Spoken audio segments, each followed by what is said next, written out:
is brought to you by Head Start Basketball. If I had to start a team, I would take LeBron over Jordan. If I have to have a last shot in a clutch moment, I would take Jordan. Joe Cowley is the Chicago Bulls beat writer for the Chicago Sun-Times. A graduate of Kent State University, Cowley was one of the regular beat writers covering the White Sox during their 2005 World Series championship. After covering the White Sox for many years, Cowley has been the beat writer for the Chicago Bulls for the past several seasons. If you're enjoying the Hoopheads podcast, please consider leaving us a 5-star rating and review on your favorite podcast app. You can get all the show notes and other information about this episode at our brand new website, www.hoopheadspod.com. Listen in as Jason and I talk NBA with the Chicago Sun-Times Joe Cowley. Hello and welcome to the Hoopheads podcast. It's Mike Klinzing here with my co-host Jason Sunkel. And tonight we are pleased to welcome my longtime friend from the Chicago Sun-Times, Joe Cowley. Joe, welcome. Boys, how you guys doing? We are great, man. We are great. We are glad to have you on. And we're especially great since the Bulls decided to win last night. Probably the worst thing they could be doing right now, actually. Listen, that's what we talk about all the time. We talk about every time we talk NBA, and Jason will send me a text, and we'll get the Cavs updates, and they'll win, and I'll be like, that is just a catastrophic win. What are they doing? That's the huge debate right now that a lot of these organizations in that bottom area are having, especially with the new draft rules and the percentages flattening out like they have for this upcoming season. I mean, that's the great debate. Are you developing guys, and is winning part of that development at the expense of adding a bigger talent or adding the ultimate prize, which is Zion Williamson? I mean, this draft's kind of a crazy draft because it's not deep. It's real top heavy, and you might get a guy who is a once in a generation if you feel that way about Zion. And I do. So that's the big debate that the media and the Bulls, and even inside the Bulls department, they are debating that on a game-to-game basis. So it's kind of crazy. I mean, that's the state of the NBA right now. Absolutely. All right, so let's start with Zion, because I've been stumping for him since I saw him play on the Duke Canada basketball tour back in the preseason. I've been on the bandwagon of whatever team you are, and obviously we're Cavs fans. You got to get Zion. I just think that physically, the tools and the things that he has are just unprecedented in the game of basketball. And then as the season has gone on, I think he's demonstrated that not only does he have tremendous physical tools, but I think he's been a revelation in terms of how skilled he's been with the ball, being able to handle it, being able to pass it. And, I think the one weakness in his game at this point, probably most people would point to his outside shot. But what's your take on Zion as an NBA prospect? I think his weakness is his shoe. Yeah, maybe the shoe. His shoe. No, I mean, look, when people ask me about him, I say, I've seen a guy, Melvin Levitt, out of Cleveland, who went and played for Cincinnati, who to me was one of the greatest leapers in the college game. And I covered him in high school back at Villa Angela St. Joe, and I went to Vegas with that all-star team of him and James Posey and Damon Stringer and Doc Taylor. I mean, a lot of good players that were coming out of Cleveland at that time. And I had never seen anyone just have that kind of vertical leap until I saw Zion.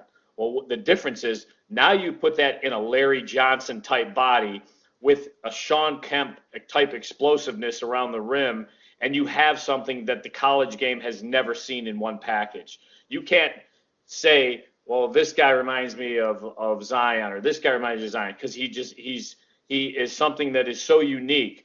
Now, look, we may all be wrong. That 285-pound frame may give out at the pro game. And then what is he if he does get hurt? I mean, we're seeing a knee injury right now, but what if it's something significant and that athleticism is stripped away, which I got to see firsthand of what became of Derrick Rose once that athleticism was stripped away and you had to reinvent the game, and he just didn't have the IQ to figure that out. There's always that danger, but as far as when I look at what he is as far as a pro prospect and comps that people try to put him in, you can't do that. And to me, that is something unique. That is something different. He's going to be an instant draw no matter where he goes. He's must-see TV no matter where he goes. And then there's, we have Wendell Carter Jr. here with the Bulls, who was at Duke last year and has a lot of buddies still there and knows Zion. And the thing that strikes me the most that people probably don't always get to see are the intangibles on and off the court. I mean, just a likable guy, a coachable guy, loves the game, no attitude, selfless player. I mean, everything you would dream of, with that package of athleticism. So to me, he might be a once-in-a-generational type guy for an organization. You hear the comparisons. Scottie Pippen throws names out there and has given high. I think he said he's the best prospect since Michael Jordan. I mean, that's a big. I mean, he's gonna if he gets there, he's better than LeBron. If he gets there, that's pretty good. That's a pretty good ceiling. So I think that this guy is something special, and if he falls short of that, I will be shocked. I just have that much.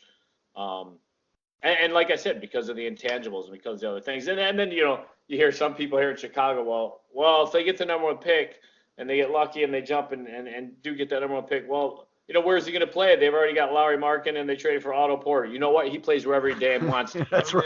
Yeah, I think you figure that out without much problem. You figure that out. Exactly. You figure that out. So. Do you think he plays in the tournament or no? I think he will, unless maybe there's a tweak or there's some kind of setback with it. I just think he loves the game, and I think he loves Duke. He loves his teammates. That's one of the things that Wendell told us all at the beginning of the year when the Duke show started, is he was talking to those guys just about the incoming freshmen and just how well they all get along. And the guys that have been there for a couple of years were saying it's the closest Duke team that the coaches can remember seeing as far as all getting along. That Duke team last year, everyone talks about, the talent that came out of it. Obviously Marvin Bagley and Wendell Carter and Grayson Allen. I don't get the feel when you talk to Wendell that they actually loved each other, because a couple of them were doing things that put it this way.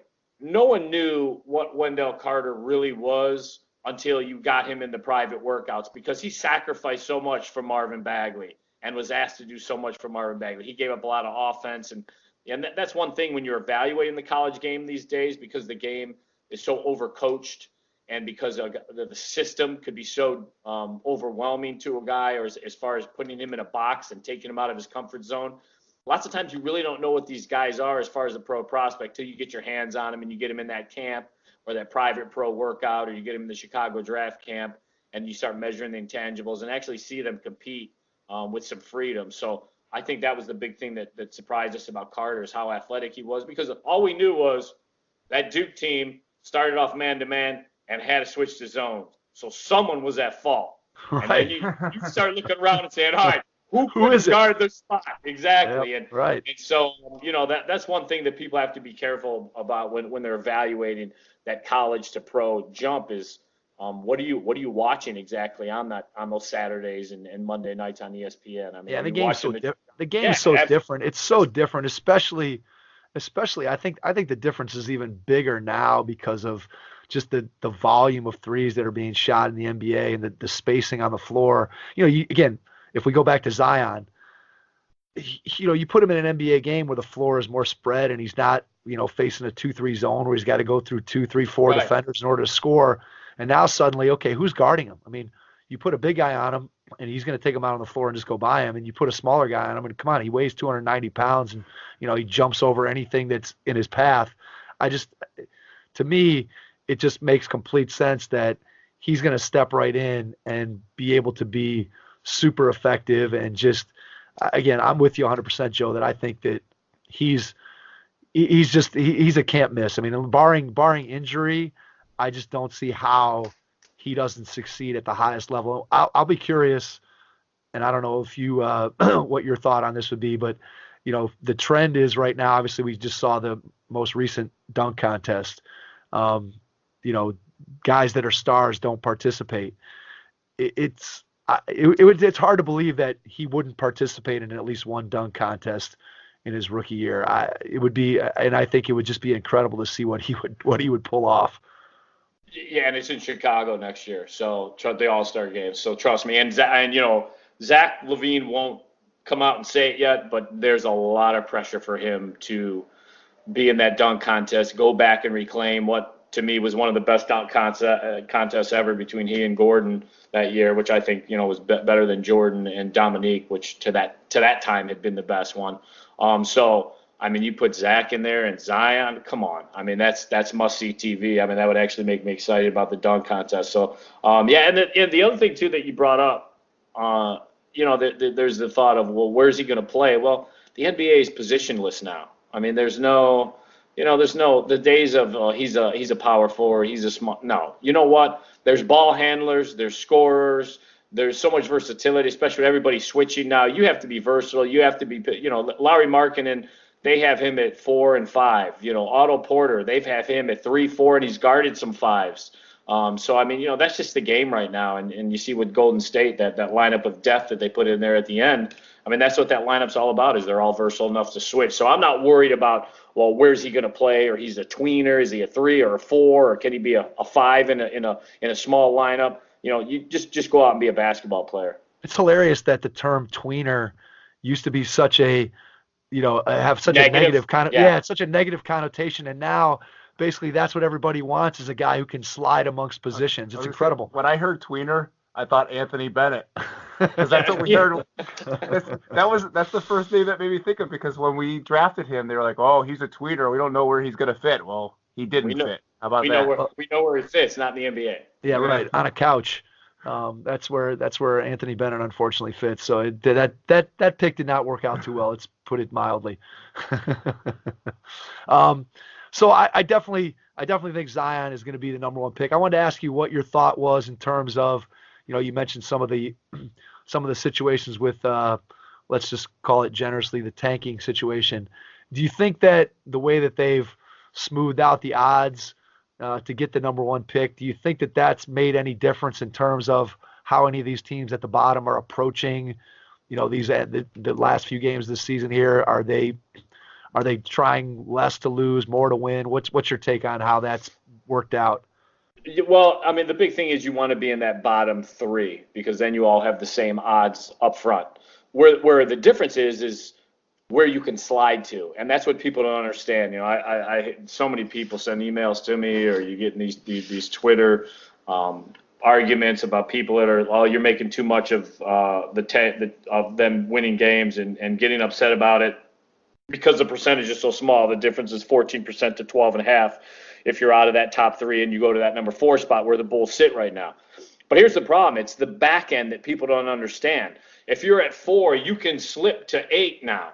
And if you're at 3, you can slip to 7. And if you're at 2, and then your percentages to slip to 6 grow even more. So, I mean, the Tankathon website, they have a great breakdown of exactly what your percentages are and what you can slide to. And that's what I think people get lost. They just look at the 1.5% up front and say, oh, well, it's not a big deal. When you have a draft like this, if it's last year's draft or the draft from 2 years ago that I think probably went 8, 9 deep and you felt comfortable about, yeah, then it's not a big deal. But when it's one guy in Zion Williamson, and then on most draft boards and most scouts I talk to, then you're talking about Barrett and Ja Morant are 2, 3.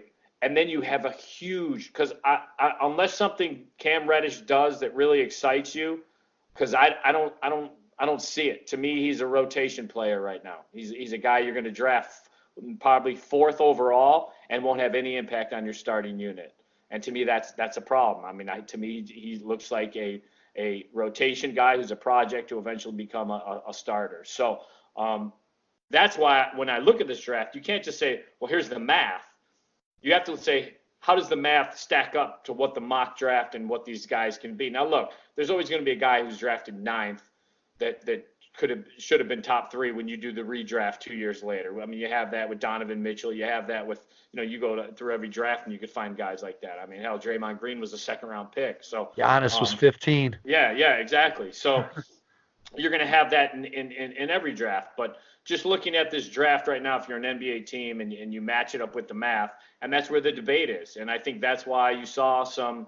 So the Bulls go right now. Atlanta's 5. The Bulls are 4 as far as that worst record, and they had a back-to-back against each other last week. So Bulls go into Atlanta, and all of a sudden the guy that lit them up for 35 points, gets the last time they played earlier this year, he gets the flu. So the next night, the Bulls say, well, you know what?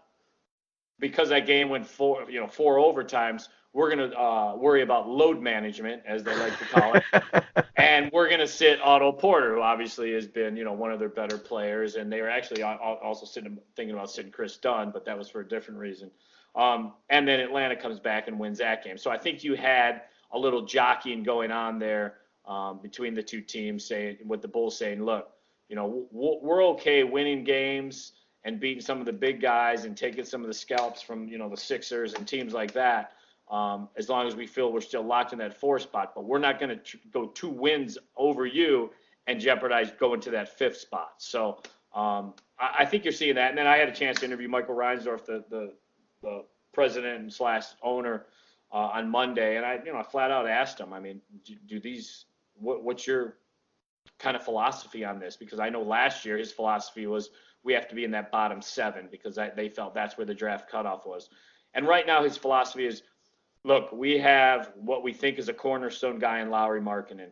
We have a guy like Zach LaVine, who we may see his ceiling on. I mean, I don't know if there's a ceiling on Lauri yet. I mean, I think there's still a lot of room for improvement, which they're excited about. Zach, I mean, look, Zach can flat out score, but I think we kind of see a ceiling on Zach. But there's 2 guys that they feel really good about, and they feel like the next step is those guys winning NBA games and winning clutch moments and building that. Now, I'll debate that. I think Trae Young is developing just fine as the season's gone on from the beginning to where he is now, and I don't think he has to win games to show that improvement. I mean, we see it. We see that improvement. So, their debate right now is wins are more important than the idea of going after that 1.5. Do you buy that? No, because of the way this draft sets up. I think if they would have argued this with me last year, I would have been like, yeah, okay, I get it, because they got Wendell at 7, and you just go through that draft last year. It was a pretty deep draft through 10, at least on paper, where they said, okay, it's going to go this deep. The draft 2 years ago, even more so. I mean, Lauri Markkanen, they grabbed him 7. And, Dallas had the next pick, and I think they were going to take him at 8. So, that draft went comfortably down to 10 or 11 where teams felt good about it. But this year's draft's different. It's going to dry up quickly. And so I think you have to adjust to what you see as the potential of that draft. Do you think there is a downside? This is one of the things that I always wonder about is, do you think there's a downside to, again, if you have a young team and you're just losing. And obviously a lot of those young players, I mean, if they've won their whole entire career. And so now you get to the pro level and you come in your rookie year, maybe your second year, and you win 15 to 20 games. Do you think that negatively impacts the long-term future of those players, that they're like, oh, we're in this losing environment and they don't really learn what it takes to be a professional and what it takes to win? Or do you think that point of view is maybe overblown, and once you get the right players in place, that those guys can quickly rebound and be like, hey, I've been a winning player my whole life. This 1 or 2 seasons of not being successful helps us to get a better draft pick, and then once we have the guys in place and we're ready to go. What's your take on that situation? Well, I mean, to me, that falls on the front office to know what they have in that locker room as far as the makeup of that guy. I mean, there's a reason that Jabari Parker had to go this year for the Bulls, because they felt he was poisoning Zach LaVine. Zach was becoming a bad leader. Zach was becoming frustrated with the losing, and he was starting to get pissy. And we could all see it in January. Things were starting to spiral, in a bad direction. The coaching change in early December. He didn't, he was probably one of the few that wasn't buying the Jim Boylan boot camp mentality, and he was going the wrong direction. And that's because they didn't have the right vets. You have to have the right vets in an NBA locker room. He doesn't even have to be a starter. He's got to be the right vet. He's got to be that dog that's going to come in and say, look, this is how we're going to do it. This is the way I was brought up doing it. Anybody that's got a problem with me, there's all kind of little nooks and crannies in this arena, and we'll go find them. and you have to have that kind of guy in that locker room. And the Bulls didn't have that. They brought in Jabari Parker. What's the deal with Jabari? He's a mope. He's a 265-pound mope. They gave him $20 million to come home, and he shows up out of shape, not giving a damn about anything except Jabari Parker. And his first day on the job, which is the day he signed, to me, that's your first day on the job, goes on local radio and says, I'm not paid to play defense. Right, yeah. I'm not paid to play defense. I'm not going to play defense. There's guys in this league that are paid to play defense, and I'm not one of them. And so that was the attitude right away. And, I talk to Fred Hoiberg frequently, and I still touch base with him every so often. And Fred knew once Jabari was signed that his job was in danger because he knew he had a guy that was not coachable. Did you have any awareness of Jabari Parker as a high school player in Chicago? Like, what was his reputation? I don't remember him having that type of reputation. Well, see, as a high school player. Yeah, the problem was he came from Simeon, and so there's a pedestal there because Derek was from Simeon, and Derek knew him when Jabari was younger. There's some pictures of them, that they took, and so there was a free pass kind of given of excitement when they brought him home. Not as much as the front office thought. I think the front office thought, oh, we're bringing this hometown kid home. People are just going to – the tickets are already sold for Bulls games. They're second in attendance this year, and as bad as that product's been, because the tickets are sold. But they thought there'd be more butts in the seats as far as people showing up and concession money and all that kind of stuff. And instantly he showed up in the training camp and was what he was, Win All Jabari. That's his reputation. He just doesn't – He's a guy that's blessed with things and has gifts, but it's not his passion. And if you're in this game and it's not your passion, that gets exposed. And I think in Milwaukee made him the second overall pick. Right. And basically he just said, hey, you know what? We're good. You can go do what you want to do. So I think that, he had the knee injury, and obviously you feel bad for that, battling back for that, two of them, actually. So, I'm sure that curtailed his career, but at the same time, you just see a guy who's low energy, doesn't inspire, and in a locker room of young guys, it just wasn't working well. So, yeah, I could see if losing piles up and you don't have the right guys in place, whether it is the young guys that you have that are taking those losses or you don't have the right vets, it becomes a real bad product, and it could be a real bad cleanup. You look at what some teams are going through right now. What's Washington's exit strategy? You know what I mean? How I have no idea. Exactly. They dealt Otto Porter to get rid of the $27 million contract and lighten the load, but they're still on the hook for a backcourt where one of them might not play all through of next year. So, that's a big problem. If you make a major decision like that and it backfires in the NBA, you're trapped for a while. You're trapped in NBA hell. They can't do anything. Washington can't do anything with that Wall contract until that Wall contract is gone. They're basically just they have nothing. There's nothing they can do. And that's what the Bulls were fearful of if they committed to Jimmy Butler. Now, I think Jimmy Butler is a whole different thing, and I think Jimmy Butler was willing to recruit and try and build something in Chicago, and I debate this with the Bulls front office often in some of our heated exchanges, that I feel they lied to Jimmy, and they were disingenuous in telling him before he went on vacation over to Europe that they're not trading him, and then trading him. And he wanted to build something in Chicago. So they just didn't want to commit that 200 and whatever it was, 238, as a max, super max player. So if you do that, you better have a plan with other guys coming in and your star player recruiting. Otherwise you're in trouble. So what's with the two guys that obviously they want to build around probably more than anybody, the two young guys and Zach LaVine as well, but Markkanen and Carter, what's your take on those two guys as future, I don't know if you want to call them cornerstone pieces, but as two guys that you can look to build a winning team around? What's your take on their personality and the kind of team you're going to be able to put around them, just as not necessarily as basketball players, but just as what you've described as locker room guys and guys are going to work hard? Where do they fit into that scheme? Lowry is a pretty laid back, kind of fits that stereotypical guy from Finland where they don't show a lot of emotion. So you're going to need, he's not going to be the fiery leader if that's what he has. As far as his basketball skill though, and what he did in the month of February, especially, I think he was like 26 points a game and 12.2 rebounds, over that 11-game span. Much more aggressive on the boards. I think he can be. This guy, I think, is still there's not a ceiling yet on him. So I think that's what they're excited about. Wendell, I think they're a little more excited about him than I am. I think he can be very good. The Al Horford comp, I don't think is fair. I don't think we've seen enough of his game, and obviously the thumb injury hurt that development. Only getting the 44 games in this year, that kind of stunted the development a little bit. Love his makeup though. I mean, he's got a great makeup, selfless guy, but they still need that. They still need that wild player, and that's the thing. Zach, I think, wants to be that. Otto Porter doesn't have a big personality, but is a pro. I mean, that's the one thing you could say about Otto Porter that you didn't see at Washington because of that dominant backcourt. You get to see it here in Chicago, that he's really a great leader, great pro.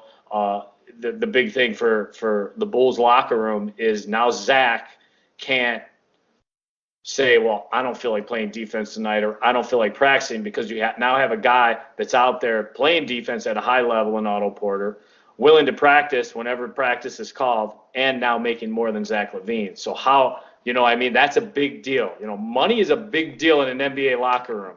And when the guy making the most money is willing to do the dirty work, no one can say anything. That's why the Bulls wanted to make that trade. To get rid themselves of Jabari Parker, but also bring a pro in that Zach could kind of keep an eye on. So so when you talk about those two, in Wendell Carter and Lowry, you also have to, because they're locked into Zach and because they're already locked into Otto, it's really that they're looking at it a core four right now. So who's going to be your point guard, I think, is the big debate with the Bulls moving forward. And Chris Dunn showed signs last year and then has really digressed this year. So I think that's where they go shopping. If they don't get lucky and jump up to 2 or 3 and draft a Ja Morant, I think that's where they go shopping for a veteran free agent, whether it's Ricky Rubio or Darren Collison or a guy like that, to kind of play make, give him a 3-point option, stabilize the locker room a little bit more. So, for year 2 of the rebuild going into year 3, they feel pretty good about it. And they should, but you have to hit. Lowry has to be a superstar. You got it. This is a superstar league. And if not, at some point, you've got to sit down and say, okay, where are we going to find the superstar? And that's where the Bulls have failed miserably. And that's the big knock on this front office, is they can't land a superstar. Yeah, you would think, obviously, with the city of Chicago being, a draw, and I think being in the East should also be a draw, as we see with the LeBron situation. What's the status with Coach Boylan? His first week was not the best first week for the job. All right. Well, I like how you're being generous, Joe. Right. Yeah, right. I like that. Well, I will say that he came on very strong, but for a reason. It was almost a code red. The front office ordered a code red that, hey, you make these guys start understanding that this is about being in shape, being in condition, not backing out of practice, having a loud voice in that locker room, having a loud voice in practice. If you got to go old school Norman Dale and go Hoosiers on them, then do so. And that's what he did, and it rubbed some guys the wrong way. But my point to the whole organization was, okay, so now what you're telling us is you want a hard-ass coach to push guys, but you had that in Tom Thibodeau, who to me is a top 5 coach, but he was too hard because he wouldn't involve you guys as the front office, which he shouldn't, because that's not your position. So then you go the opposite, which most organizations do. If you have a hard guy, you bring in a guy that you feel is more player-friendly. But they bring in Fred. In their eyes, they feel like the players are walking all over Fred. That should have come out in the interview process.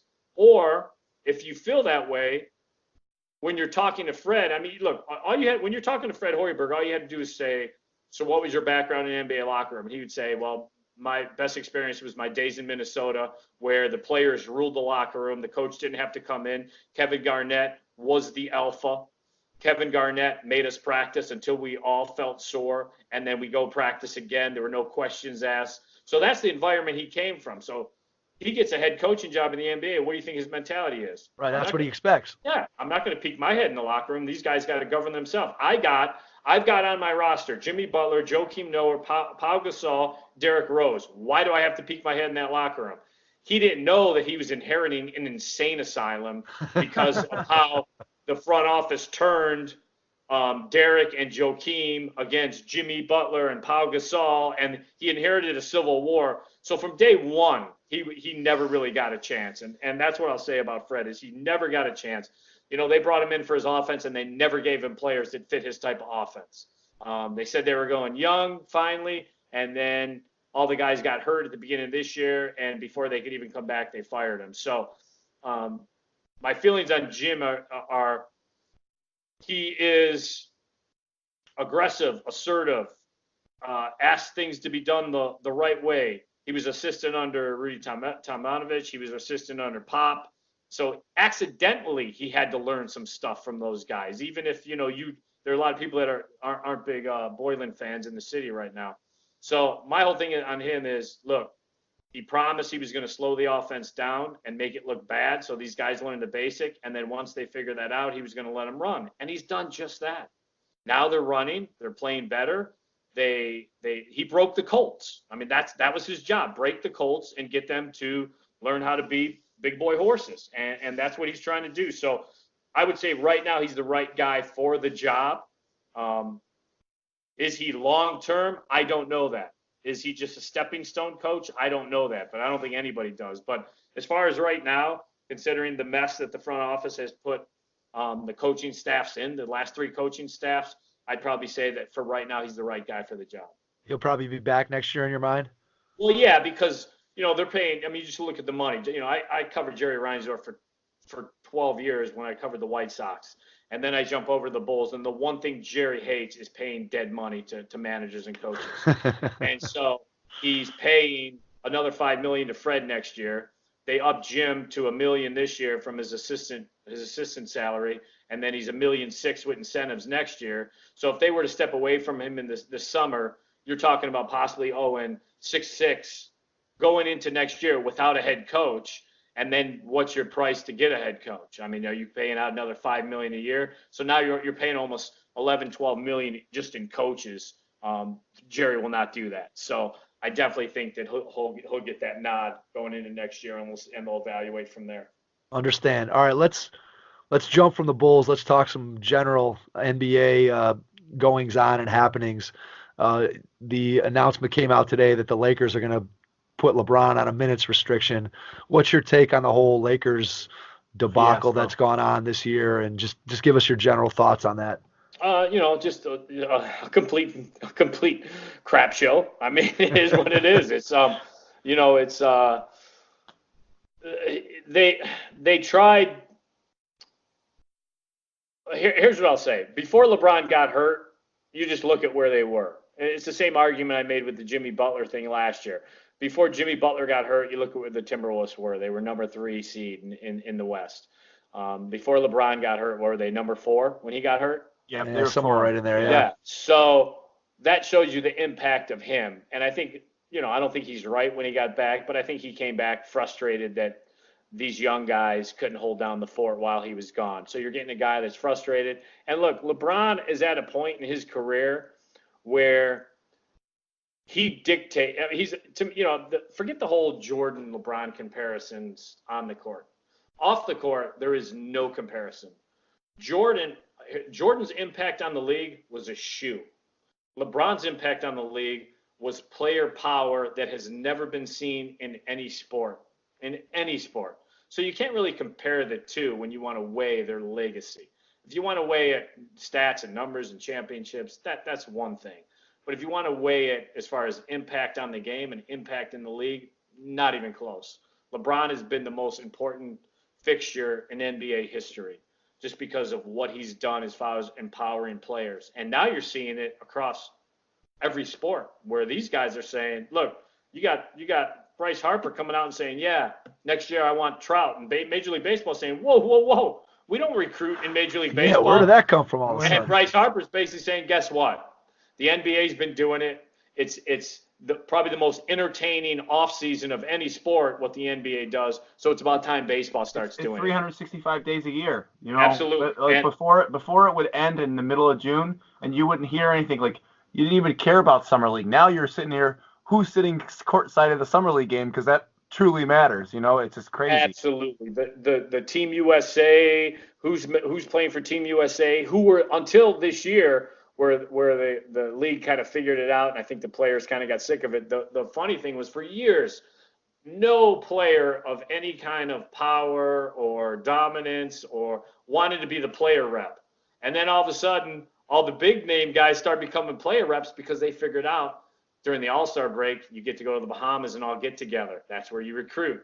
During the off season, you all have to get together to talk over player stuff. That's where you recruit. And now you're seeing guys starting to step down from that because the NBA figured it out, and I think the NBA is trying to monitor that a little more. But and that all goes back to one person, LeBron James. So I think once LeBron got back from that injury and kind of saw that, look, this isn't working, and then they couldn't get Anthony Davis, I think that kind of just changed the whole outlook of the season. So, they are what they are right now. I don't think LeBron's 100%. I think he came back probably a little earlier than he wanted, just hoping that his presence alone and his just ability to play make would be enough. It's not. Has he slipped in some aspects of his game? Yeah, I think his defense has slipped. And I don't think it's physical. I just think when he has to carry a team like that, his will only allows so much, and it doesn't allow him to do it both ways anymore. So, it's a total fiasco right now, but it's great print, it's great copy, and it's great TV, and that's what the NBA wants. I don't think anybody in the NBA offices is complaining about the drama and the soap opera that is the Los Angeles Lakers. So I get it that they're going to rest him now. There's no reason to, at his age and the miles, and they could just look statistically where they are. Their chance of making the playoffs are so small. There's no reason to endanger him for the future when they feel like they are one of the teams that can be a big player in things this summer. What do you think happens? Going into next season, what does their roster look like? Next November. And 1st? How soon after the season does Luke Walton get fired? Luke Walton gets fired day. Are they at home or away that last game? Because he'll either be fired on the plane flying home or right after the game's over in his office. No, they issue him a parachute. Yeah. They at least let him on the plane and then give him a parachute. Yeah. That'll be immediate, and I think they'll. If Ty Lue ends up there, I don't think anybody would be surprised, obviously. I think what, everyone's like, well, see, to me, the Lakers aren't in the position to be that domino. The domino is what happens in Boston. Because if they feel like Kyrie has no intention to stay, which I don't think he does, because that's a whole altogether strange dude. That place is that dude. Boston. Yeah. When you choose Kobe Bryant to be your mentor, you need to look in the mirror and say, what are my life choices? So I have all kind of questions about Kyrie Irving, but I think that's the domino that makes everything fall. Is what does Boston do? If Kyrie says I'm staying and they feel like they can dangle that talent out there that they have, because they have a surplus of talent and could probably make a better trade than anyone else if you're New Orleans.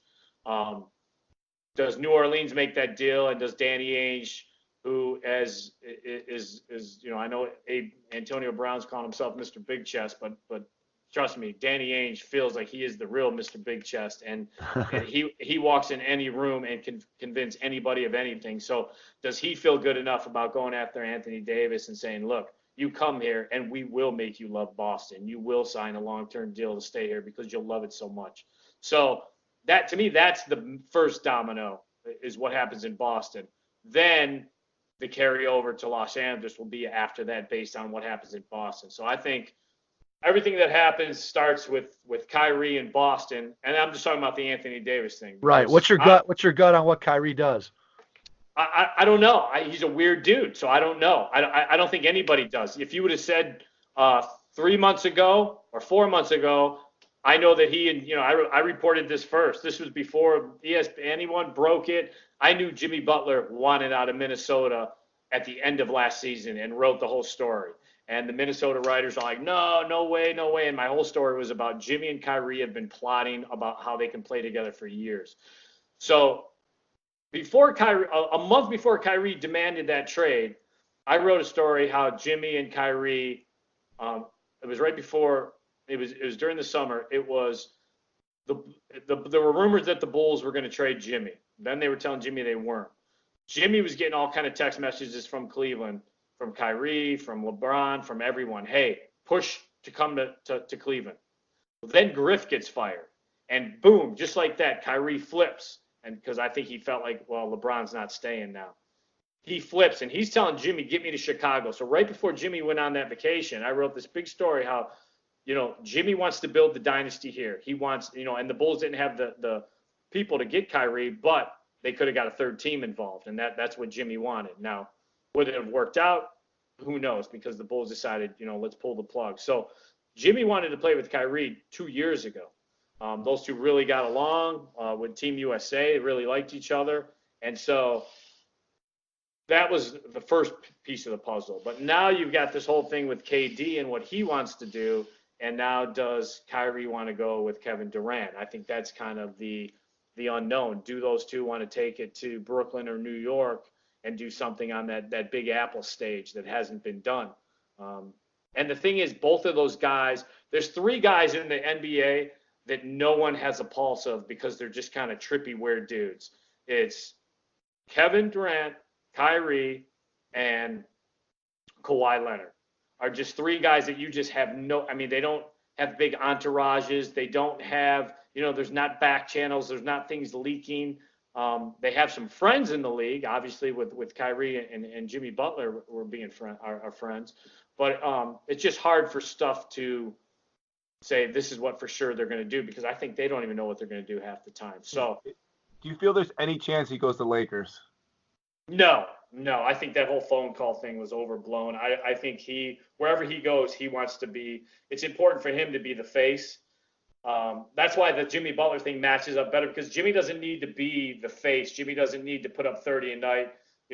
If Jimmy puts up 15, 7, and 8 and has a couple steals, he feels like it's a great game and they get the win. So that's what he's about. I think it's important for Kyrie to feel he's the face, he is the it, and I don't think he's getting that in Boston. I think that's part of the problem. So, I think can he and KD, can they really go to New York and play under James Dolan? I mean, I know the attraction of New York City, and I get that, if you go there and you revive the Knicks, but there's such a bad track record of bad basketball and poor decision making and just right.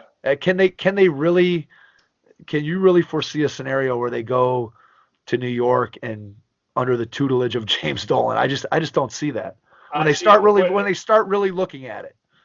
Yeah, because but here's the James Dolan's not going to be on the court, and you have to look at the ego of Kevin Durant and what he's chasing. His whole thing, ever since LeBron beat him that first time when Miami won that title, he's been chasing. Okay, and I mean think about what he's done to earn a ring. You had that team down, and you couldn't finish it, and so you joined them the next year. I mean, just to beat LeBron.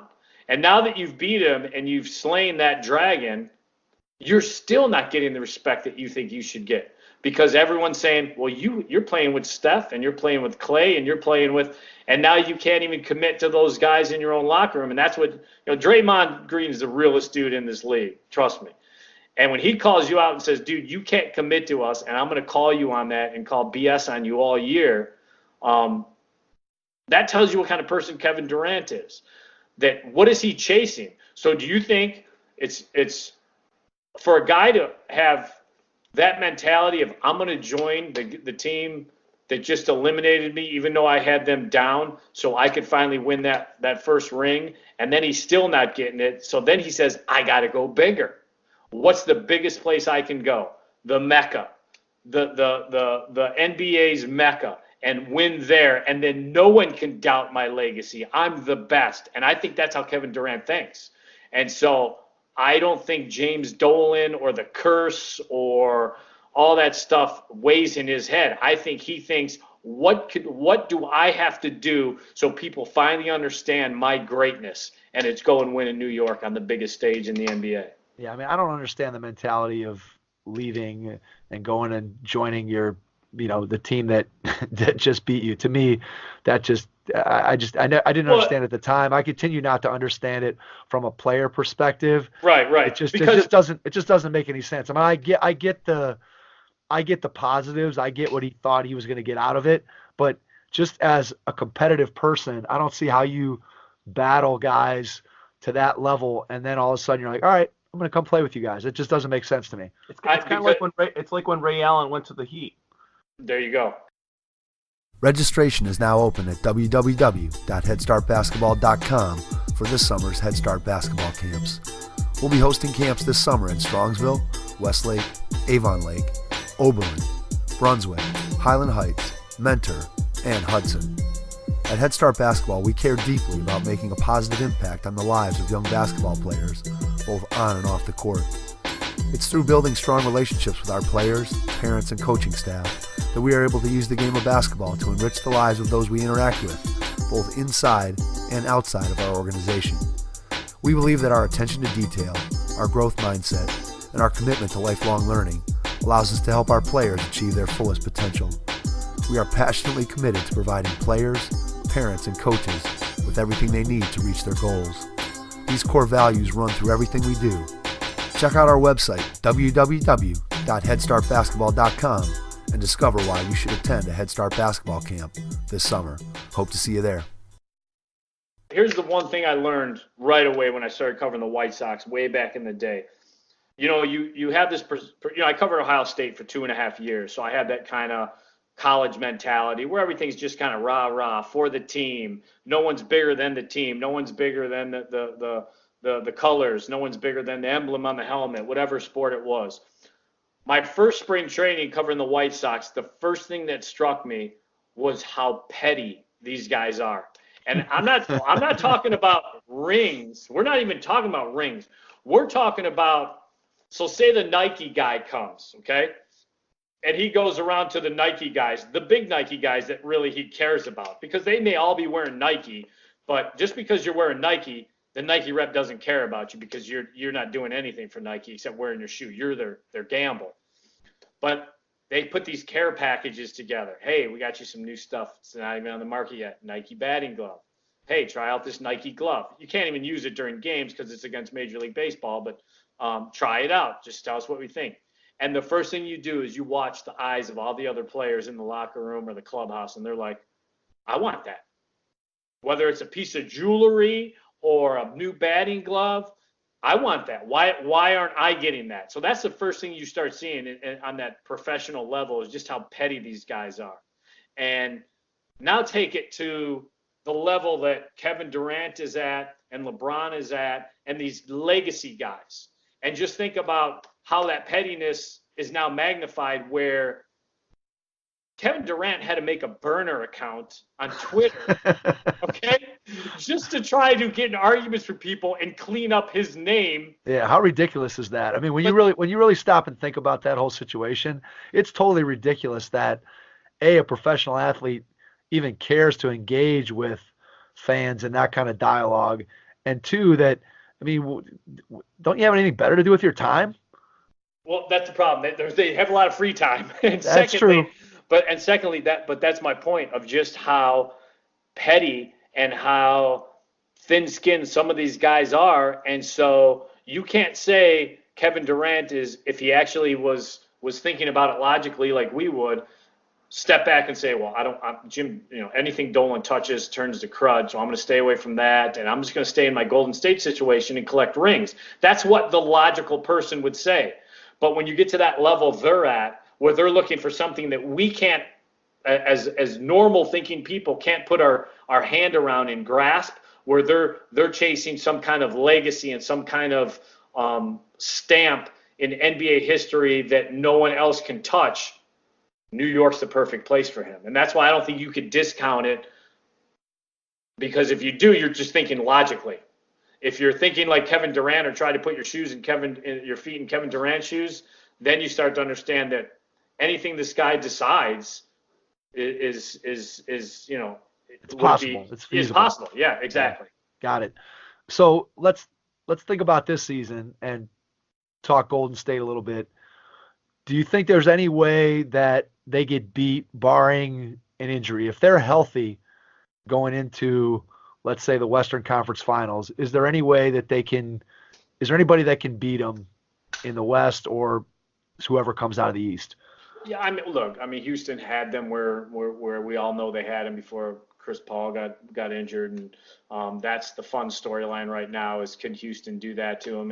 And I don't think they can. I think Golden State's one of those dynasty teams that knows how to flip the switch and when to flip the switch. So that's why I think it's funny how you could turn on, First Take or whatever you turn on in the morning and get yelled at by Stephen A. And every day it's the same thing. The Lakers, Golden State's in trouble. It's the same topics over and over.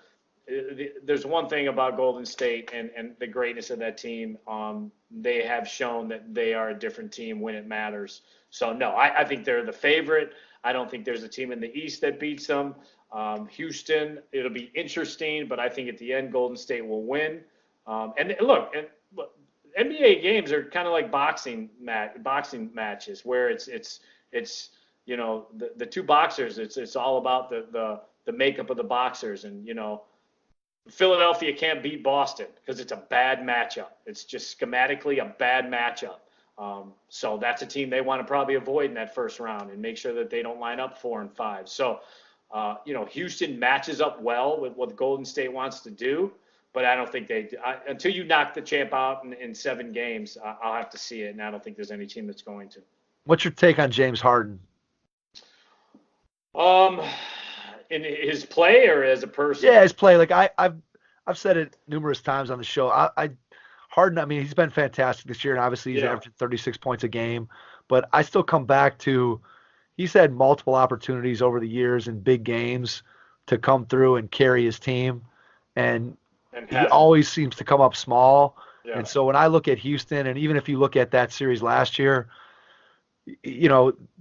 Golden State was beatable in Game 7 last year. Yeah, they were beatable if James Harden is, one of the top 2-3 players, and he's a legacy guy like you mentioned earlier. If he's one of those guys, when you have an opponent on the ropes like that, you figure out a way to get it done. And I just haven't seen him get it done, and so that's why I'm dubious of Houston's chances, simply because I just don't think Harden in big moments is the guy that I want. He's not the guy I want leading my team in big moments. And that's why I always have doubt in terms of what I think Houston can be. Mike's not a big fan. No, here's what I'll say about guys that I think great players can learn to finish off teams and learn to be that clutch guy.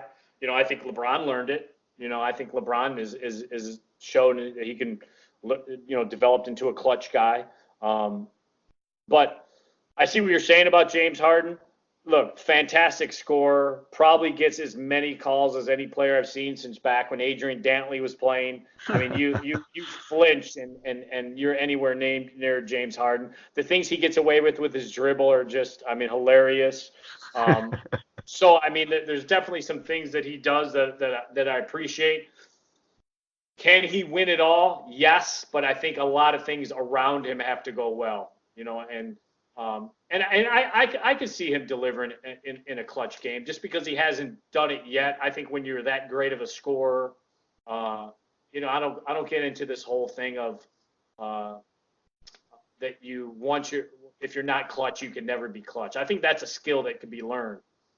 Where you just become more fearless. You don't worry about your shot falling or not falling or get caught up when it's not falling in a key moment. And I think that's all a learned trait. It's a learned muscle memory. So, I won't say that he can't do it, but I just think he's going against, arguably one of the greatest teams I've ever seen. So, is he a player that we're always going to remember that has kind of imprinted himself on the NBA map? I'd say yeah, or if not, he's on that fringe. I think that's how good he is from a scoring standpoint. And I'm anxious to see exactly what he does this year and next year because I think the window probably closes after that. Yeah, I think this year it's, this is the year. I think he's taken a step up even from where he was last year, obviously as a regular season MVP. So if there's ever an opportunity for him to, put the Rockets on his back and demonstrate that he's learned how to be clutch. As long as he doesn't shoot 1 of 17 from behind the 3-point line. You want to be a little better than that. Yeah, you might want to knock down 2 at some point. Yeah. But I have a hard time buying into him as No, and I get it. as a playoff as a guy who in the playoffs he's gonna carry me in a game where I need him to carry me, and he hasn't demonstrated that yet. And I think to your point about LeBron definitely grew in that area for sure. I told people all the time that one of the things that I always use to differentiate, watching Michael Jordan versus watching LeBron was when I watched Jordan, I always felt like, they could be down, they could be winning, whatever, that Jordan was going to find a way. And I never doubted that. And that's not to say that he always won every single time, because obviously he didn't. But watching, I always felt like I had that confidence. And with LeBron, I never really got to that point until really last year in that Pacers series, and then on through the rest of the Eastern Conference Finals, and then even into Game 1, of that performance that he had in Game 1 against the Warriors. That was as good as he's ever been from just orchestrating the game and understanding and making big shots and doing all those things. And I really felt like he had turned a corner that I hadn't seen him do before. And so again, Harden could do that this year, but he just hasn't to this point. And so that's where my doubts come in. No, I mean, and rightfully so, until a player does show it. And, look, that's the big living here in Chicago and being from Cleveland, and you go back and forth with so many Bulls fans, and the whole Michael LeBron argument to me is pretty funny, because I everyone's like, oh, well, 6 rings, 6 chances, never lost a finals, you can't hold a match to him. And the counter to that, which people in Chicago love to forget, is, bruh, when you walked away from the game, your team won 54 games and made it to the Eastern Conference Finals. They were okay without you. When LeBron walked away from Cleveland twice, what did Cleveland become? Dumpster fire. When he walked away from Miami, where's Miami been? Dumpster fire. I mean? So, yeah, no, I hear you. So to me, you can't compare the player, because they're two different players. They're two different type of players, so I don't get into the stat of it. But if I'm starting a team from scratch and I have to pick either Michael Jordan or LeBron James, I'm going to pick LeBron James every day that ends in Y, because I know he's going to make everybody around him better at the end of the day. So whoever else I get after him is going to be inherently better because of that man that I took first. You take that with Jordan got better, but who did Jordan make better? Mike's gonna say something here. I'm dumbfounded. I'm dumbfounded. To me, it still comes down to, I guess I define greatness by, if I had to win a game, which guy would I want on my side? Do I have to win the shot, or do I have to win the game? There's a difference to me. I got to win the game. I mean, Jordan for the entirety of his career played both ends of the floor, and I think LeBron. Not fat Jordan in Washington, he didn't. But well, okay, all right, yeah. But I don't even Mike forgets that part of it. I just count that part of his career. I choose not to. Okay, well, I choose not to acknowledge it. I'm saying even in the best years of LeBron, there were times where he was in pout mode. He was in send a message to front office mode, where he kind of shut it down. And I get what he's trying to agitate for in those cases. But I just think that, to me, Jordan was going to do whatever it took to be able to win. And again, I understand he didn't win every year. I understand that he making 6 finals and winning 6 finals, that's great. And I understand the argument that there were years where he didn't get there, where LeBron dragged an inferior roster for the finals. Let me ask you this, Mike. Do you think the Boobie Gibson team, do you think Jordan could have got that team to the finals? I mean, I have a hard time saying no, just because, again, it's hard to project one guy into the other. I just know that Jordan's will to win. We've had this discussion. Jason and I have had this discussion I'm sure. on the podcast. You guys could do this every podcast. Oh, we absolutely could. But Jason and I have talked about, like, Jordan has, I always find a way to I'm not a big fan of LeBron's style of leadership, where when things aren't going well, you kind of pout, and that's how you demonstrate to whoever, whether it's coaching staff, front office, other But players. that's kind of a newer thing for me. No, it is. I agree. But, by the same token, you can make the argument that Jordan's style of leadership wasn't for everybody either. He punched teammates in the face that were much smaller than him. You never seen him punch Charles Oakley. He didn't punch Charles Oakley. Right. I get it. And so that style of, leadership wasn't for everybody. For me, it comes down to what I said earlier, which is it's just a feeling of, if I had to win a game, what guy in the history of basketball that I've watched would I be most convinced that if that guy's on my team, we're going to figure out a way to win that game? And to me, Jordan was that guy. And that goes to, again, both ends of the floor, offensively, defensively, whatever. I just think that he, more than anybody else, what sets him apart is not the physical tools. It's not all the things that he could do. It's just the fact that the will and desire that he had is what sets him apart for me. And I get all the LeBron arguments, and obviously I've been a fan of LeBron his whole career and being in Cleveland, but I just, to me, Jordan stands above. I'll answer your question since Mike didn't answer it. The answer of will Jordan take the Boobie Gibson roster to the finals? The answer is no. No, I don't think he would have either, because and how I prefaced it, I said if I had to start a team, I would take LeBron over Jordan. If I have to have a last shot in a clutch moment, I would take Jordan over LeBron. I would take Kobe over LeBron. Yeah, there's a lot of guys I'd take over LeBron in that case. I would take Ray Allen over LeBron. Well, So, that's where you get into the difference of their style of play. LeBron, people would complain, well, why didn't he take that shot? He passed it off. Well, half the time that I saw him pass it off that he was criticized, it was the right basketball play. Oh, no question about that. There's no doubt. So, and I get where you're saying. If it was Jeff McInnes, right? Yes. Even if it was Jeff. And I get what you're saying, where Jordan, his mentality was, there is no one else taking this shot. No one else taking the shot but me. And that's the big difference in him. But I take it back to, if I'm starting a team at the beginning of a season and I don't know the players that I'm getting after those two, who would I take? I would take LeBron, because I think he makes everyone around him better, more so than Jordan does. Fair enough. That's my point. Mike's going to say agree to disagree. Fair enough. You're never. Hey, that's what makes sports fun, man. Absolutely. You can barbershop that conversation every day. No doubt about that. What's your MVP vote right now? Do you have an MVP vote? They haven't announced who's got what. I had MVP 2 of the last 3 years. So you can't officially talk about it if you have a vote. Is that how it works? Well, I can talk about guys I'm weighing. Can't bet on it. All right, yeah. Well, first, I always vote LeBron 1 or 2. Okay. And I have a vote because the impact he has is ridiculous. This year it'd be kind of hard to do just because he did miss so many games. But the other argument is, look, they were a 4 seed in the West before he got hurt, and then look how bad they were without him. So you could make your point that you made about he left the Cavs and they're a dumpster fire. So. Right.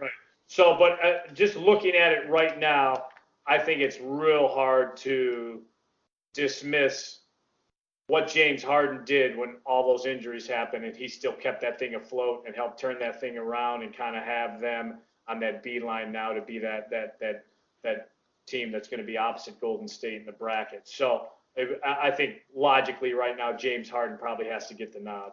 How close is Giannis? Super close. You're talking inches, but at the same time, Giannis hasn't had to deal with multiple injuries around him, and also Giannis is playing in the East, which I think has gotten way better after the trade deadline. And to me, the East, the battle between the top 4 teams in the East is going to be must-watch TV. But I think James Harden's had to deal with more, overcome more, and keep that thing afloat more than Giannis. But yeah, it's close, and to me, it's not over yet. I still have to see closing statements here in the last 16, 17 games, which everyone's playing. Yeah, I think it'll be interesting, especially if Milwaukee gets to 63, 64 wins. I think that's the case for Giannis is, hey, we might end up with the best record in the league, and I'm the best player on the best team, or at least the team with the best record. It'll be interesting. I think it's going to be a very, very close vote between those two guys. We'll see how it eventually plays out. You just mentioned the East. Of those teams at the top of the East, which one do you like the most? Probably Milwaukee right now, just because of their length and their defense and their coach. I love their coach. Don't know what Atlanta was thinking. I thought he should have been treated like Brett Brown was treated in Philadelphia, to kind of ride the wave of the storm, even when things are going bad, and because you just trust of how good of a coach he is. And they didn't want to do that. And also, he had some disagreements with the front office, and it still shows you that the front office wants to run things like they want to run things, even in the NBA. I could see Boston getting hot and getting through it. So that's why I said it's going to be must-see TV. And don't discount Toronto. I thought they did some sneaky moves at the trade deadline and changed the look of their team. And I think Kawhi Leonard is a special, special player that people love to forget about, just because of look, he's a weird dude. I've had to interview that dude, and he's as strange a big name guy to interview, just because he's so shy and just not. Did you laugh at all during your interview? No, I didn't get to hear. I didn't get to hear I don't think anybody got to hear that strange, creepy laugh until this year. So, and I was asking him, like, he and Tony Snell used to play for the Bulls. Now he's in Milwaukee. They were high school teammates. So, that was the logical. I was covering the finals a couple of years ago, the Spurs Miami finals, the second one.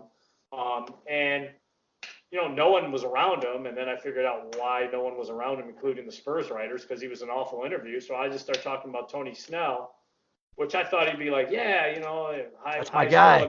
I have some high school stories. Nothing. You would have thought those two never played together in high school.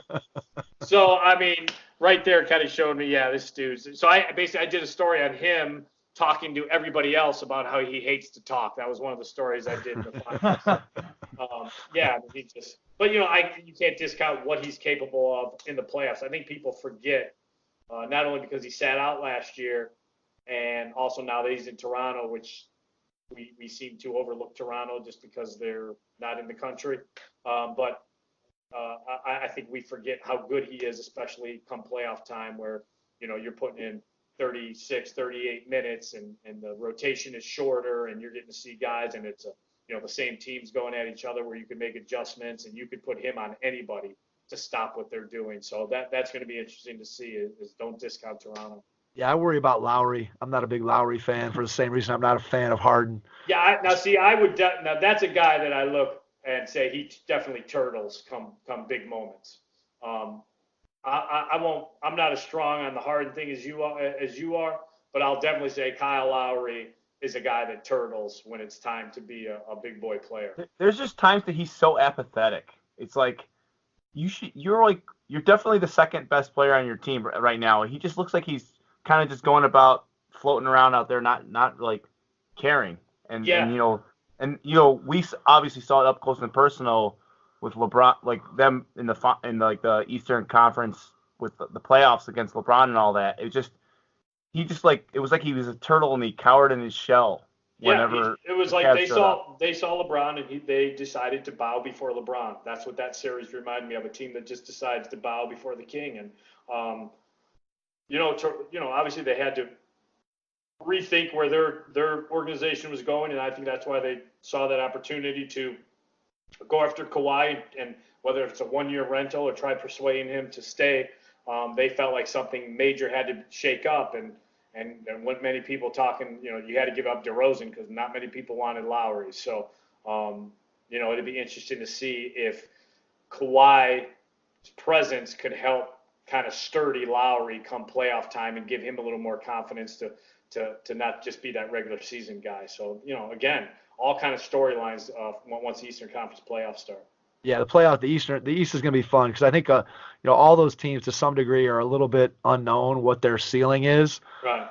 Philly's trying to put it together. Milwaukee's never really been there. They've been in the first round. Boston, obviously are reincorporating Kyrie and Hayward from last year's playoff run, and Kawhi and Toronto. It's just all those teams are kind of a mystery. We still haven't mentioned the Pacers, who somehow are floating. I'll tell you what, we were just there the other night. The Bulls played there the other night, and Oladipo, as soon as he goes down, you're thinking, oh, tragic. That's going to be the end of their season. That's a wrap.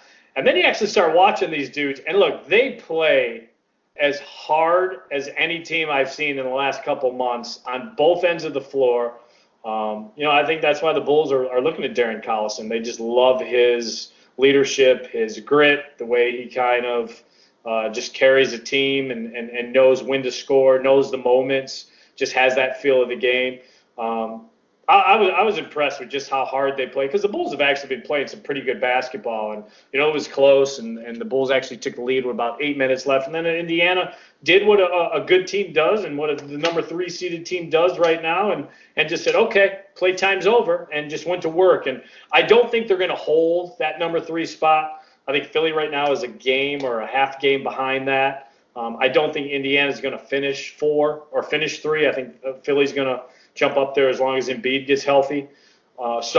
Which is good, because I would rather see, if Boston and Philly are playing, I don't want to see it round one. Mike and I were talking about this the other night. I'd love to see that in the first round. I mean, the drama, the ramification potential of that series. Someone's fan base is going to have the ass. I will say that. Someone's fan base is going to be very disappointed after round one if that goes down as that first round. Could you imagine the ratings of the first round of NBA Eastern Conference?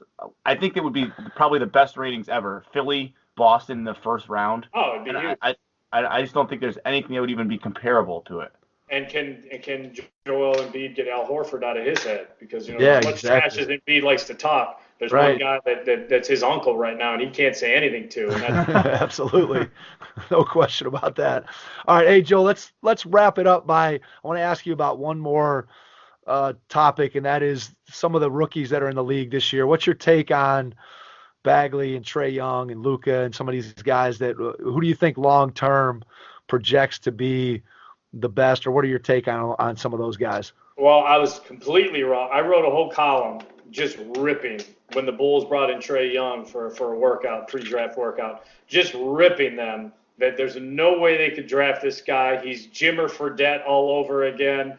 Don't take him. He's a great playmaker, but that's all he does. He's too small, and all I had to do is eat those words. So he Did freezing cold takes retweet any of that? Yeah, I don't know if they have or not, but it was a look. I'm not one of the, trust me, as far as writers go, I'm not. I wrote a big column at the beginning of this year apologizing for how cruel and bad I've been bashing Derrick Rose for years, and that he finally got it. And his turnaround's been amazing this year. It's been amazing. He's kind of slowed down lately. He's got to win comeback player of the year, right? Yeah, I would say he's definitely up there. And look, my whole knock on him for years was that simply he did nothing to adjust his game. He was a low IQ player who did nothing to adjust his game. And once that, I mean, as far as God-given athleticism in a point guard, I haven't seen up close anything like that, what he was doing. And when that's stripped away, the essence of what you are has to come out. And it did in all the wrong ways. And so that was my rip on him, is he never tried to improve his game. And finally, he admitted this offseason he had to work on his three-point shot. It was a flat shot. He had to work on it. He fixed it. And so was I apologizing for how wrong I was that he would ever figure it out? Yes. But my whole thing was I never thought he'd figure it out, and I'm glad he finally did. So getting back to the rookies, Trae Young has maybe eat my words, especially this last month. I think he's been phenomenal. I thought early on when he did have decent games, it was because he was playing for Atlanta. But now I actually see how he works with Collins, how he works with the other guys. His playmaking, his court vision, tremendous, and they do a great job covering him up on defense. He's actually not a bad team defensive player. If he gets switched on certain guys, it's right. Yeah, he's not going to be able to do anything. But he's an elite passer at this point. I mean, his vision and his playmaking are top 5 as far as point guards already. And then if he's going to hit that three consistently, and it's done at the right time, and it's not early in the clock when you need there were just some dumb things he was doing the first half of the season that he's made the adjustment to. Luka Doncic, I mean, nothing but plus in every box. You can check every box for him. I think he is the next big thing in the West. Let's see, who else did I Jackson I liked. I liked Bagley. I think they're both doing what I thought they would do. Mo Bamba he was a project. You knew he was a project, and he's turned out to be a project. I wouldn't call him a bust. I think that's way too unfair and too early. Yeah, hard to know with him being hurt. Obviously. What about Ayton? What's your take on Ayton? Sometimes I watch him. Look, the big knock on him is there were times he disappeared in college, and especially that first half of the season. You're saying, "Oh my God, look at this specimen," and then it never does anything. And then I think finally in the Pac-12 tournament, he got it, and you got all excited, and you're like, "Okay, this monster is just going to be unleashed in the NCAA tournament," and then just a big fart and just awful. And now you're like, really? That's going to be the number one pick? But I will say this: the spacing of the game helps him. You're seeing him be able to do things more, and you knew he was going to rebound. You knew he was going to. I thought he'd be a better shot blocker at the NBA level than he was in college. Signs, but look, rookie of the year it's a two-boat race right now, and I think Luka probably has the nod over Trae Young. But I'd say the guy that surprised me the most, and the guy I was the most wrong on was Trae Young. I think Wendell Carter Jr. was in the discussion early on because he did have some moments, but once he got hurt and only had that 44 game on his resume, I think that goes ahead and cancels that out. And they're excited about him. They have a good feeling about him moving forward. So good rookie class overall. I think it's very comparable to the rookie class 2 years ago, the Donovan Mitchell, Jason Tatum, Lowry Markkanen class. I think if they redrafted that, those would be the top 3 picks out of that draft. So, and that was a deeper draft as well. So I think it's very comparable as far as we're seeing the guys that come out of it. But yeah, good rookie class. And I think, like I said, Luka Doncic and Trae Young are kind of headlining. Yeah, I did stories on Luka Doncic last year. The Euro guys at the time, we had a couple Euro guys, including Nikola Mirotic on the team, and these guys were just raving and just saying anyone that's knocking that this kid's game won't translate to the NBA is out of their mind. And so I kind of felt, just talking to those guys, that this was coming, this Euro takeover was coming from him, and I think he's lived up to everything. Yeah, he's proven that to be true. I mean, I think there's no doubt that he's going to be very, very good for a long time. But it'll be interesting to see when Porzingis comes back, what the two of them look like and what else Dallas can do around them to build their team. That'll be an interesting, piece of what's going to happen this summer for sure. Right. All right. Well, Joe, hey, we want to be respectful of your time. We've been going about an hour, 15 minutes. It was fun, man. We didn't even get to Cleansing's Kent State days when I got to cover that. Well, hey, all right. Well, look, spend 2 minutes, man. Talk. We're here, man. We're not going anywhere. Cleansing was a terrible interview. No, I'm kidding. No, anyway, look. How many times I covered you 1 year or 2? I don't even remember. I think I covered you for the Kent State paper, 1 year or 2 year? I don't even remember how many years I covered you. Do you remember? Probably 2, I would guess. I think 2, but I could be wrong. No, and those were fun teams to cover. Those Kent State teams were fun. You guys made it to the wasn't 1 year you guys made it to the NIT? We went to the NIT twice. So my freshman year and my sophomore year we made the NIT. So that was fun. Yeah, that was fun. That was a good time. We played Michigan State 1 year with Steve Smith and played St. Louis, who had Anthony Bonner and Melvin Robinson. Yeah, that's right. In St. Louis, right?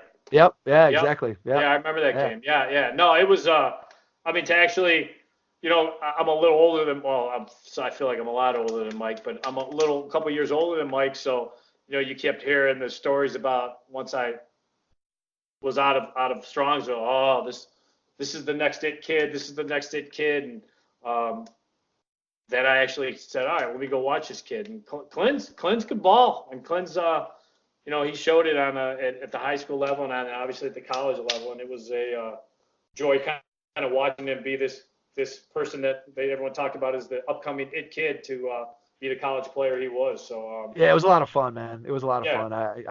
I had a great experience at Kent. I've said it a couple times here on the show that getting an opportunity to play college basketball.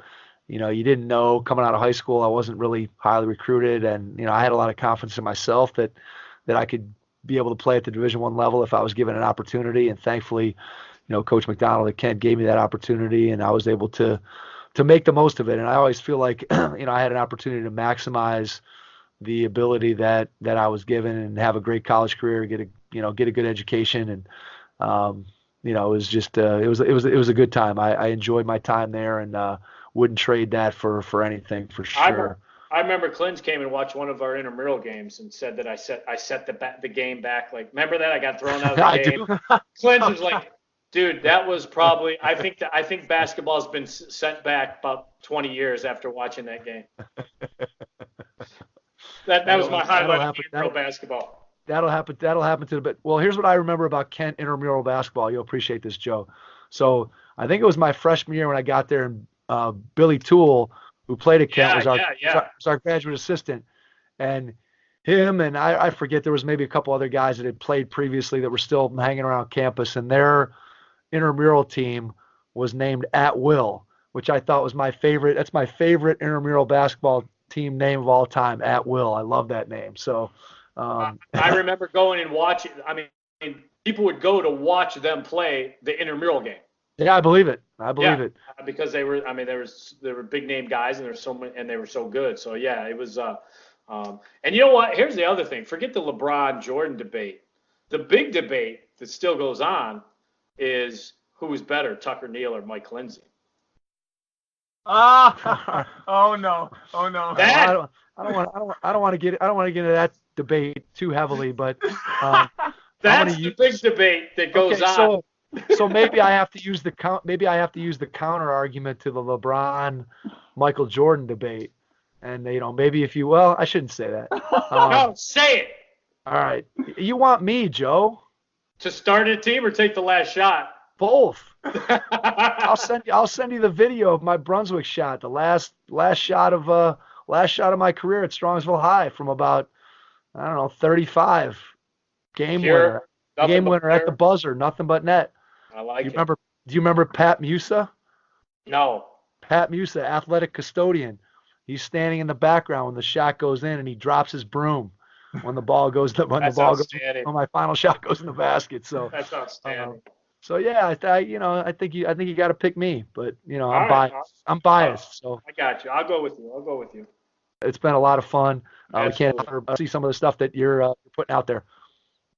I appreciate it. It's if you want to follow me on Twitter, it's Sun-Times_hoops, and then emails jcowley@suntimes.com, and that's all on all my story tags on ChicagoSunTimes.com. So I'm under all the Bulls coverage, and keeping busy throughout the off season too, writing Bulls stuff. So that's the beat, and I do it year round. This is the seventh or eighth year of doing the NBA. I did the White Sox for 12 years, and then did a column for a couple of years, and now I'm doing the NBA. So, all is well. Still one of those old newspaper guys, just trying to get it done. So there you go. We appreciate it. Well, Joe, we can't thank you enough for jumping on with us tonight. And to everyone out there, we will catch you on our next episode. Thanks. Head Start Basketball's Player Development Academy offers Cleveland area players a unique opportunity to improve their basketball skills. Regardless of a player's age, skill level, or position, training with Head Start Basketball will elevate your game to the next level. Do you want to improve your ball handling, become a better shooter, or develop into a more skilled, confident player? Our Academy classes offer training that's designed to do just that. Our training sessions are innovative and will have you learning skills that are transferable to actual games. We have 4 different class skill levels for boys and girls, ages 4 and up. All Player Development Academy classes will be held at the Strongsville Recreation Center. For more information or to get registered, please visit www.headstartbasketball.com. Thanks for listening to the Hoop Heads podcast, presented by Head Start Basketball.